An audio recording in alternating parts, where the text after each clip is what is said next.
ગાંધીનગર શહેરના એસટી ડેપોમાં અવરજવર કરતા મુસાફરો માટે તંત્ર દ્વારા યોગ્ય વ્યવસ્થા ઊભી કરવામાં નથી આવતા તેનો ભોગ બનવું પડે છે।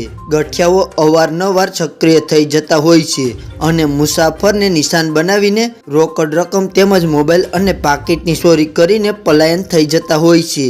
ત્યારે મુસાફરો સુરક્ષિત રીતે અવરજવર કરી શકે તે માટે આયોજન હાથ ધરવામાં આવે તેવી માંગ ઉઠવા પામી છે।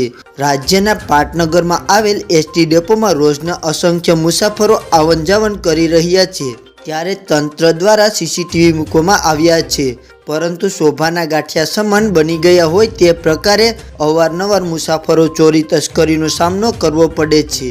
સોમવારે બપોરના સમયે સુરેન્દ્રનગર તરફથી બસમાં બેસવા જઈ રહેલા મહિલાને ભોગ બનવું પડ્યું છે। બસમાં બેસવા જતા મહિલા પાસેના પર્સમાં મૂકેલી 1.5 તોલાના સોનાનો દોરો સાથેનું પાકીટ કપાયું હતું, જેથી અન્ય મુસાફરોમાં પણ ભયનો માહોલ છવાયો છે।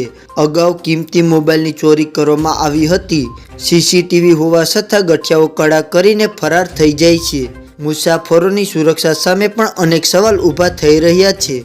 શહેરી અને ગ્રામ્ય વિસ્તારની બસોમાં મુસાફરી કરવા માટે આવતા મુસાફરોને હાલમાં સુરક્ષિત રીતે મુસાફરી કરવાની નોબત આવી છે।